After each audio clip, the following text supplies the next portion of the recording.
बाप और बेटी चुपचाप किया गया वादा। सुबह की ठंडी हवा थी। स्टेशन के बाहर रामस्वरूप चाय का ठेला लगाता था। भाप उड़ती केतली के पास उसकी 11 साल की बेटी पायल बैठी किताब पढ़ रही थी। बेटी, ठंड लग रही हो तो शॉल ओढ़ ले, रामस्वरूप ने कहा। पायल मुस्कुराई। आप चाय बेचो बापू, मुझे पढ़ने दो। स्कूल जाने से पहले वह रोज ठेले पर बैठकर आधे घंटे पढ़ती थी। रामस्वरूप पढ़ा लिखा नहीं था, पर जानता था किताब ठेले से बड़ी होती है। एक दिन स्कूल से नोटिस आया, यूनिफॉर्म बदलनी थी। रामस्वरूप ने नोटिस पढ़ा नहीं, पर समझ गया खर्च बढ़ेगा। उस रात उसने अपनी साइकिल बेच दी, वही साइकिल जिससे वह रोज सब्जी लाता था। अगले दिन पायल नई यूनिफॉर्म में थी। बापू, आप साइकिल से क्यों नहीं आए? रामस्वरूप हंस दिया। आज पैदल अच्छा लगता है। कई साल बीत गए। पायल ने पढ़ाई नहीं छोड़ी, कभी ठेले पर, कभी दिए की रोशनी में। एक दिन स्टेशन पर भीड़ जमा थी। अखबार वाला चिल्ला रहा था, स्टेशन मास्टर की बेटी ने पूरे जिले में टॉप किया। रामस्वरूप ने अखबार खरीदा। पहली बार उसने अपनी बेटी का नाम छपा देखा। उस शाम पायल ने उसके पैर छुए। बापू, आपने कभी कुछ मांगा नहीं। रामस्वरूप ने सिर पर हाथ रखा। बेटी, बाप की सबसे बड़ी मांग तेरी जीत होती है। चाय का ठेला वहीं था, पर अब उस पर एक सपना खड़ा था। पायल अब 14 साल की हो चुकी थी। किताबें बढ़ गई थीं, और ठेले पर बैठने की जगह अब कम पड़ने लगी थी। उस दिन बारिश जोरों से आई। स्टेशन की जमीन कीचड़ से भर गई। रामस्वरूप का ठेला एक कोने में भीगता खड़ा था। चाय नहीं बिकी, कमाई शून्य थी। शाम को पायल ने फीस की रसीद आगे बढ़ाई। बापू, कल आखिरी तारीख है। रामस्वरूप ने रसीद हाथ में ली। बारिश की बूंदें, या शायद पसीना, कागज गीला हो गया। उस रात उसने ठेला ढक दिया और शहर की तरफ चल पड़ा, मजदूरी की तलाश में। सुबह लौटा तो हाथ सूजे हुए थे, पीठ झुकी हुई थी। पायल सब समझ गई। वह कुछ बोली नहीं, बस अपने बस्ते से एक छोटा सा कागज निकाला।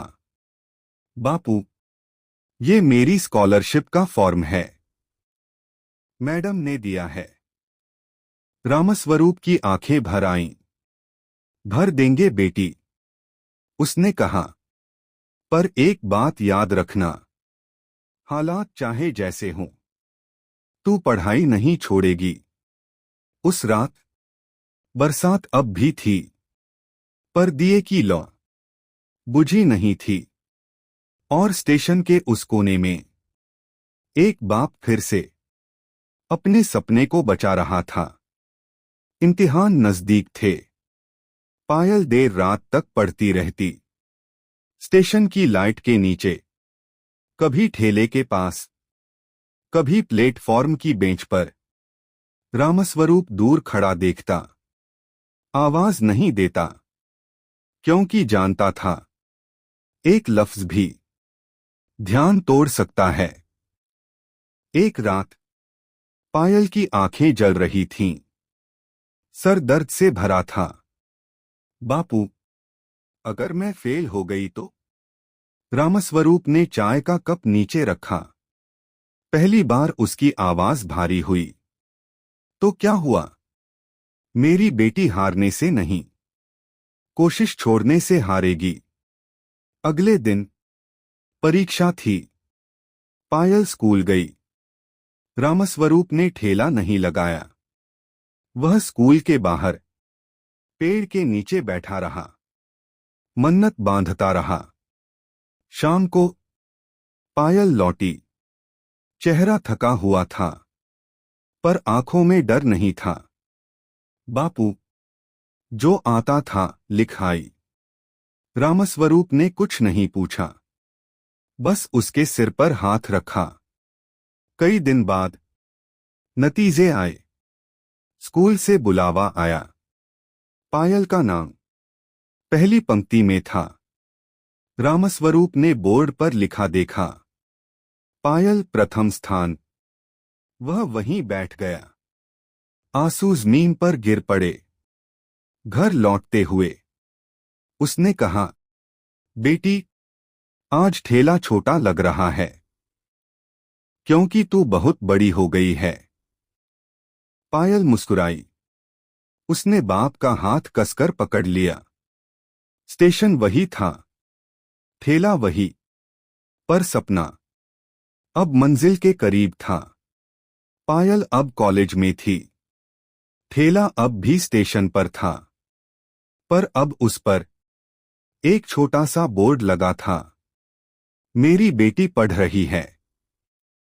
लोग पढ़ते, रुकते और चाय पीते हुए मुस्कुरा देते। पायल को छात्रवृत्ति मिल गई थी। कॉलेज शहर में था। पहली बार उसे घर से दूर रहना था। स्टेशन पर बस के आने का समय था। रामस्वरूप ने पायल का बैग ठीक किया। बेटी, कम पैसे हैं, पर हौसला पूरा है। पायल ने धीरे से कहा, बापू, अब आपकी बारी है सपने देखने की। बस चली गई। रामस्वरूप देर तक खाली सड़क देखता रहा। शहर में पायल ने खूब मेहनत की। दिन में क्लास, रात को ट्यूशन। एक दिन कॉलेज से फोन आया। रामस्वरूप का नाम पूछा गया। आपकी बेटी जिले में टॉपर बनी है। फोन हाथ से छूटते छूटते बचा। उसने पास के मंदिर में दिया जला दिया। उस रात उसने पहली बार अपने लिए नए जूते खरीदे। घर लौटकर जूते सिरहाने रखे और बुदबुदाया, बेटी, आज तेरे बाप ने अपने लिए भी थोड़ा सपना खरीद लिया। स्टेशन की लाइट अब भी जलती थी, पर उस रोशनी में अब एक भविष्य खड़ा था। आज स्टेशन बदलाव दिलासा था। वही प्लेटफॉर्म, वही शोर, पर ठेले के सामने लोग ज्यादा रुक रहे थे। अखबार की सुर्खी थी, चायवाले की बेटी बनी अफसर। रामस्वरूप ने अखबार कांपते हाथों से पकड़ा। पहली बार उसने अपने कपड़ों की चिंता नहीं की। पायल आज घर लौट रही थी, अफसर बनकर। साफ साड़ी, गले में पहचान पत्र। वह स्टेशन पर उतरी तो सबसे पहले ठेले के पास गई।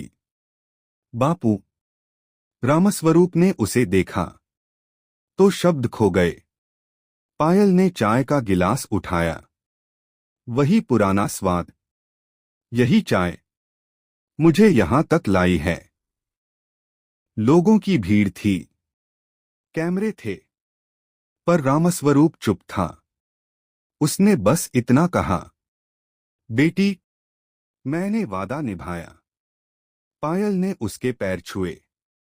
आंसू गिर पड़े। कुछ महीनों बाद ठेला बंद हो गया। रामस्वरूप थकने लगा था।